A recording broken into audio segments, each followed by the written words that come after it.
ರಾಮ ರಾಮ ಗುಣ ಸೇಮ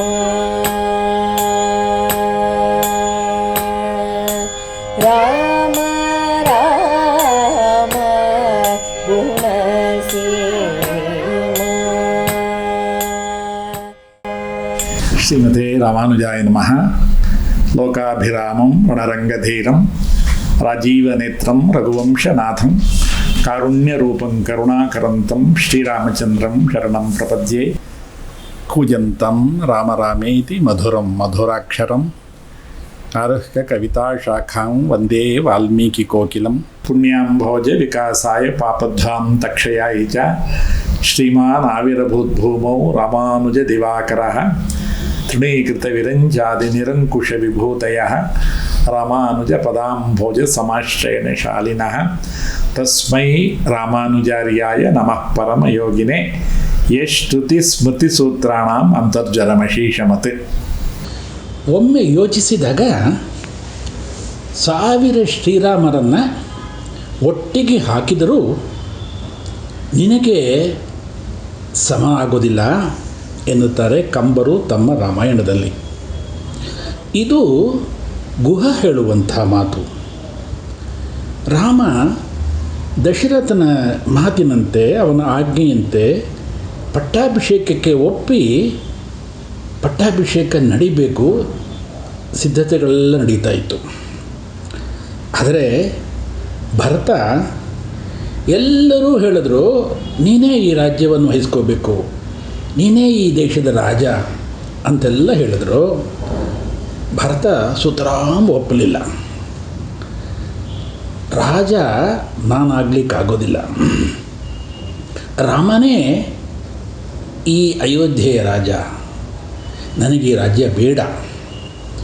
ಇದು ಒಂದು ರೀತಿ ಪಾಪದ ಫಲ ಅಂತ ಹೇಳ್ತಾನೆ ಭರತ. ಎಂತಹ ಮಾತುಗಳು ನೋಡಿ ಭರತಂದು.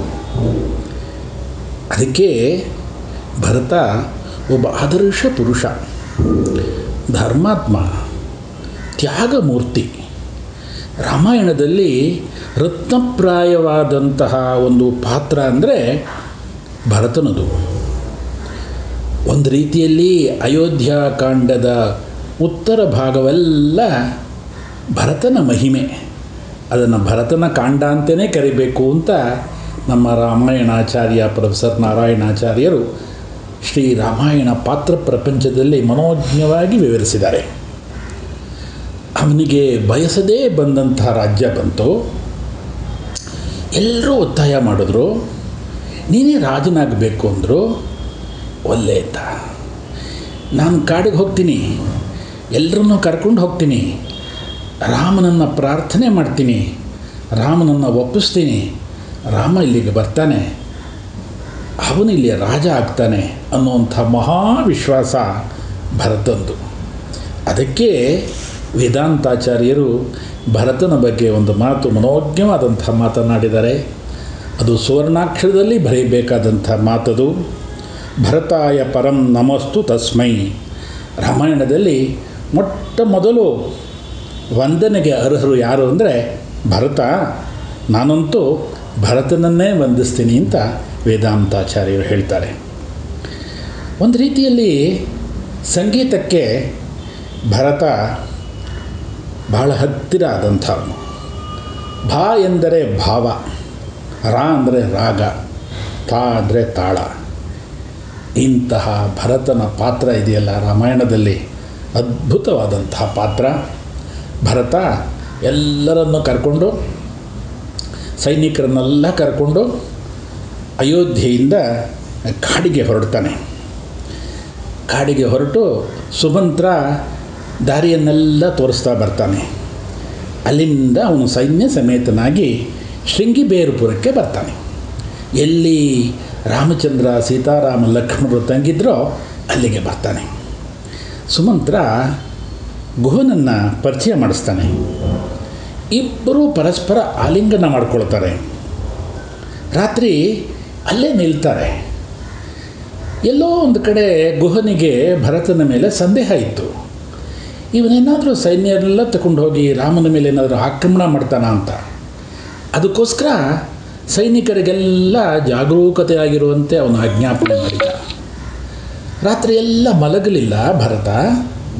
ಸುಮಂತ್ರನನ್ನು ಎಲ್ಲ ಸೇರಿಸ್ಕೊಂಡು ಗುಹನನ್ನು ಕೇಳ್ತಾನೆ. ಗುಹ, ಇಲ್ಲಿ ಸೀತಾರಾಮ ಲಕ್ಷ್ಮಣರು ಎಲ್ಲಿದ್ದರು?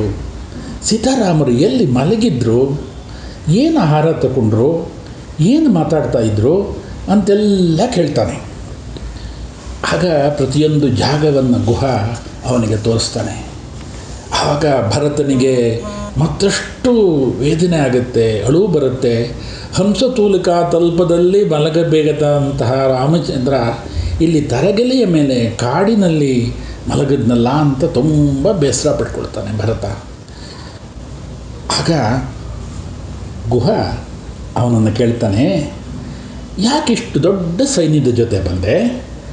ನೀನು ಒಬ್ಬನೇ ಬರ್ಬೋದಾಗಿತ್ತು, ಒಬ್ಬನೇ ಬಂದು ರಾಮನನ್ನು ಪ್ರಾರ್ಥನೆ ಮಾಡ್ಬೋದಾಗಿತ್ತು. ರಾಮ ಬರ್ತಾ ಇದ್ದ, ಯಾಕಿಷ್ಟು ದೊಡ್ಡ ಸೈನ್ಯದ ಜೊತೆ ಬಂದೆ ಅಂತ ಗುಹ ಭರತನನ್ನು ಕೇಳ್ತಾನೆ. ಯಾಕೆಂದರೆ ಗುಹನಿಗೆ ಎಲ್ಲೋ ಒಂದು ಕಡೆ ಸ್ವಲ್ಪ ಸಂಶಯ ಇತ್ತು ಭರತನ ಬಗ್ಗೆ. ಈ ಸಂಶಯವೆಲ್ಲ ನಿವಾರಣೆ ಆಗಬೇಕಾಗಿತ್ತು. ಆ ಮೊದಲನೇ ದಿವಸ ರಾತ್ರಿ ಸೀತಾರಾಮ ಲಕ್ಷ್ಮಣರ ಬಗ್ಗೆ ಇಷ್ಟೆಲ್ಲ ಕೇಳ್ತಾ ಇದ್ದಿದ್ದರಿಂದ ಸ್ವಲ್ಪ ಸಂದೇಹ ಅವನಿಗೆ ನಿವಾರಣೆ ಆಗಿತ್ತು.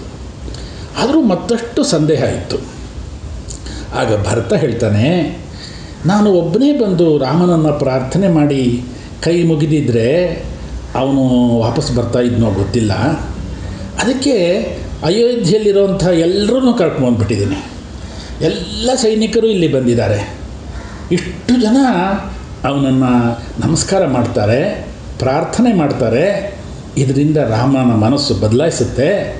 ಸೀತಾರಾಮ ಲಕ್ಷ್ಮಣರು ಅಯೋಧ್ಯೆಗೆ ಬರ್ತಾರೆ ಅನ್ನೋಂಥ ಮಹಾವಿಶ್ವಾಸ ನನ್ನದು ಗುಹ. ಅದಕ್ಕೋಸ್ಕರ ನನ್ನ ಸೈನಿಕರನ್ನೆಲ್ಲ ಕರ್ಕೊಂಡು ಬಂದೆ ಅಂತ ಹೇಳ್ತಾನೆ. ಎಂಥ ಮಾತು ನೋಡಿ ಭರತಂದು. ಕ್ಷಣ ಕ್ಷಣಕ್ಕೂ ಆ ರಾಮನಲ್ಲಿ ಅವನಿದ್ದಂತಹ ಶ್ರದ್ಧೆ, ವಿಶ್ವಾಸ, ಪ್ರೀತಿ ಅಪರಿಮಿತವಾದಂಥದ್ದು. ಗುಹನಿಗೆ ತುಂಬ ಸಂತೋಷ ಆಗುತ್ತೆ.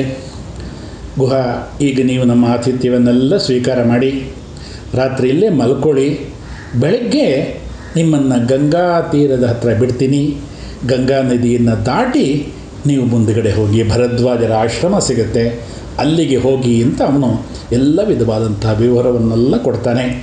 ರಾತ್ರಿ ಭರತ, ರಾಜಮಾತೆಯರು, ವಸಿಷ್ಠರು ಎಲ್ಲರೂ ಅಲ್ಲೇ ಎಲ್ಲ ವಿಶ್ರಾಂತಿ ತಗೊಳ್ತಾರೆ. ಬೆಳಗ್ಗೆ ಆಗುತ್ತೆ. ಎಲ್ಲರೂ ತಮ್ಮ ತಮ್ಮ ಅನುಷ್ಠಾನಗಳನ್ನೆಲ್ಲ ಮುಗಿಸಿ ಮುಂದಿನ ಪ್ರಯಾಣಕ್ಕೆ ಸಿದ್ಧರಾಗ್ತಾರೆ. ಭರತನಿಗೆ ತುಂಬ ಆತರ, ತುಂಬ ಕಾತುರ. ಈ ಕ್ಷಣ ಹೋಗಿ ರಾಮನನ್ನು ದರ್ಶನ ಮಾಡಬೇಕು, ರಾಮನ ಕಾಲು ಹಿಡ್ಕೊಳ್ಬೇಕು, ರಾಮನನ್ನು ಹೇಗಾದರೂ ಮಾಡಿ ನಾನು ಅಯೋಧ್ಯೆಗೆ ಕರ್ಕೊಂಡು ಬರಬೇಕು. ಅದು ಒಂದೇ ಒಂದು ಅವನ ತಲೆಯಲ್ಲಿ ಓಡಾಡ್ತಾ ಇದ್ದಿದ್ದು. ಆದ್ದರಿಂದ ಅವನೇನು ಮಾಡ್ತಾನೆ, ಗಂಗಾ ತೀರಕ್ಕೆ ಬರ್ತಾನೆ. ಇವರೆಲ್ಲರಿಗೋಸ್ಕರ ಗುಹ ಸುಮಾರು 500 ನೌಕೆಗಳನ್ನು ಸಿದ್ಧಪಡಿಸಿರ್ತಾನೆ. ಆ ಎಲ್ಲ ನೌಕೆಗಳಲ್ಲಿ ಈ ಸೈನಿಕರೆಲ್ಲ ಕೂತ್ಕೊಳ್ತಾರೆ. ಭರತನಿಗೋಸ್ಕರ ವಿಶೇಷವಾದಂಥ ನೌಕೆಯನ್ನು ವ್ಯವಸ್ಥೆ ಮಾಡಿದ್ದಾನೆ. ಅದರ ಹೆಸರು ಸ್ವಸ್ತಿಕ ಅಂತ. ಅದನ್ನು ಗುಹಾನೇ ಆ ದೋಣಿಯನ್ನು ನಡೆಸ್ತಾನೆ. ವಸಿಷ್ಠರು, ವಾಮದೇವರು, ರಾಜಮಾತೆಯರು ಎಲ್ಲರಿಗೂ ಪ್ರತ್ಯೇಕವಾದಂಥ ದೋಣಿ. ಅಷ್ಟೂ ಜನ ಆ ಗಂಗಾ ನದಿಯನ್ನು ದಾಟ್ತಾ ಇದ್ದಾರೆ. ನಾವೆಲ್ಲ ಕಲ್ಪನೆ ಮಾಡಿಕೊಂಡ್ರೆ ರಾಮನಿಗೋಸ್ಕರ, ರಾಮ ಮತ್ತೆ ಅಯೋಧ್ಯೆಗೆ ಬರಬೇಕು ಅನ್ನೋದಕ್ಕೋಸ್ಕರ ಎಷ್ಟು ಎಲ್ಲರಲ್ಲೂ ಆ ತವಕ ಇದೆ, ಆತುರ ಇದೆ. ಅದಕ್ಕೋಸ್ಕರ ಅವರೆಲ್ಲರನ್ನು ಮರೆತು ಎಷ್ಟೋ ಜನ ಸೈನಿಕರು 500 ನೌಕೆಯಲ್ಲಿ, 500 ದೋಣಿಯಲ್ಲಿ ಆ ಗಂಗಾ ನದಿಯನ್ನು ದಾಟ್ತಾ ಇದ್ದಾರೆ ಅಂದರೆ ಅದರ ಕಲ್ಪನೆ ಮಾಡಿಕೊಂಡ್ರೇ ಆ ರಾಮಚಂದ್ರನ ದಿವ್ಯ ಒಂದು ತೇಜಸ್ಸು ನಮಗೆ ದರ್ಶನ ಆಗುತ್ತೆ. ಗಂಗಾ ನದಿ ದಾಟಿ ಎಲ್ಲರೂ ಭರದ್ವಾಜರ ಆಶ್ರಮದ ಹತ್ತಿರಕ್ಕೆ ಬರ್ತಾರೆ. ದೂರದಲ್ಲೇ ಸೈನಿಕರನ್ನೆಲ್ಲ ನಿಲ್ಲಿಸುವಂತೆ ನಿರ್ದೇಶನ ಕೊಡ್ತಾನೆ ಭರತ. ತಾನು ಹಾಕ್ಕೊಂಡಿದ್ದಂತಹ, ತಾನು ಧರಿಸ್ಕೊಂಡಿದ್ದಂತಹ ಕಿರೀಟವನ್ನು ತೆಗೆದಿಡ್ತಾನೆ. ಧನುರ್ಬಾಣಗಳನ್ನೆಲ್ಲ ತೆಗೆದು ಕೆಳಗಡೆ ಇಡ್ತಾನೆ. ನಾರುಮಡಿ ಉಟ್ಕೊಳ್ತಾನೆ. ವಸಿಷ್ಠರನ್ನು ಮುಂದಿಟ್ಕೊಂಡು ಭರದ್ವಾಜರ ಆಶ್ರಮಕ್ಕೆ ಅವನು ಪ್ರವೇಶ ಮಾಡ್ತಾನೆ. ಮುಂದಿನ ಕಥೆ ನಾಳೆ. ರಾಮಾಯ ರಾಮಭದ್ರಾಯ ರಾಮಚಂದ್ರಾಯ ವೇಧಸೆ. ರಘುನಾಥಾಯ ನಾಥಾಯ ಸೀತಾಯ ಪತಯೇ ನಮಃ. ಲೋಕಾಃ ಸಮಸ್ತಾಃ ಸುಖಿನೋ ಭವಂತು. ಶ್ರೀಮತೆ ರಾಮಾನುಜಾಯ ನಮಃ.